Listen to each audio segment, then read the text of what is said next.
guys, welcome back to FCC French Fry. இன்றைக்கு எங்கட சேனல்ல சூப்பரான மாய்ஸ்சரான காஃபி கேக் வந்து என்னுடைய ஸ்டைல்ல செய்து காட்டி இருக்கிறேன். If you like, let me start. எங்கட சேனலை சப்ஸ்கிரைப் பண்ணி சப்போர்ட் பண்ற அனைத்து நல்லுள்ளங்களுக்கு மிக்க நன்றி. இந்த வீடியோ பிடிச்சிருந்தா மறக்காம லைக் பண்ணுங்க. முதல்ல நாங்கள் 250 கிராம் பட்டர் எடுத்துருக்கிறேன். அதே ஒரு 30 செகண்ட் மைக்ரோவேவ்ல வச்சு சாஃப்ட் பண்ணி எடுத்தேன்னா அதுக்குள்ள 200 கிராம் ப்ரௌன் சுகர், நீங்கள் நார்மல் ஒயிட் சுகர் கூட யூஸ் பண்ணலாம். நான் இனிப்பு கொஞ்சம் குறைவா இருக்கிறதுக்காக வேண்டி 200 கிராம் சேர்த்துருக்கிறேன். அதோட கலரும் நல்லதா இருக்கும். இதுக்கு ஸ்டஃப் சாக்லேட் கேக், காஃபி கேக்குகள் செய்யல நீங்க ப்ரௌன் சுகர் யூஸ் பண்ணினீங்கன்னு சொன்னா கலர் நல்லா பிரைட்டா இருக்கும். 250 கிராம் ஆட்டா எடுத்து அரிச்சு வச்சிருக்கிறேன்.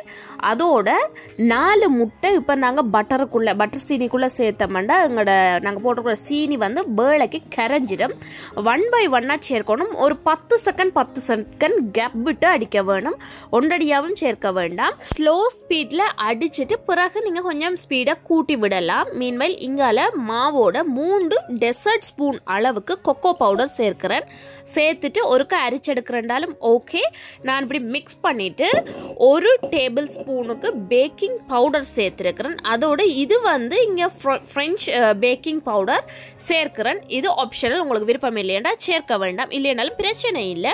இங்க வந்து இந்த சீனி வந்து நல்லா கரைஞ்சிட்டு இப்படி எடுத்து பக்கத்துல களி மாதிரி இருக்க வேணும். நல்லா கரைஞ்சிருக்கணும். கரைஞ்ச பிறகு மாவை ஒரு 2 கரண்டியா நான் சேர்க்கிறேன். மிக்ஸ் பண்றேன். ஸ்லோ ஸ்பீட்ல தான் மிக்ஸ் பண்றேன். அடுப்புல ஸ்பீட் கூட்டி விட்டீங்கன்னா மாவெல்லாம் தெரிச்சிடும். அதால ஸ்லோவா மிக்ஸ் பண்ணி எடுக்க வேணும்.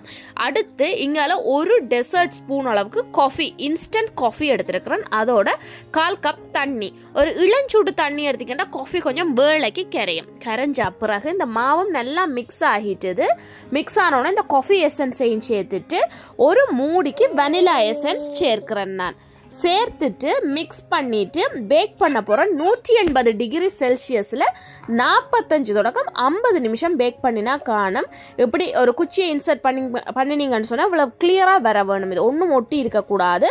40 நிமிஷத்துல ஒருக்கா செக் பண்ணி பாருங்க. பார்த்துட்டு ஒரு 5-10 நிமிஷம் முன்னுக்கு பின்னுக்கு வையுங்க. வச்சு எடுத்தீங்கன்னா ஸ்பாஞ்சியான கேக் நல்லா ஆற விட்டு வெட்டினீங்கன்னா அவ்வளவு சாஃப்டா இருக்கும். இதுல மேல இந்த ப்ரௌனி எஃபர்ட் வந்திருக்கிறதுக்கு காரணம் வந்து நான் சேர்த்த அந்த பிரெஞ்ச் லிப்ரு தான். அது சேர்க்க இல்லைன்னா பிரச்சனை இல்லை, நார்மல் கேக்காவே இருக்கும். இது ஒரு ப்ரௌனி லுக் கொடுக்கும் அது சேர்க்கிறபடியால. இன்னும் ஒரு இன்ட்ரெஸ்டிங்கான வீடியோல பார்ப்போம்.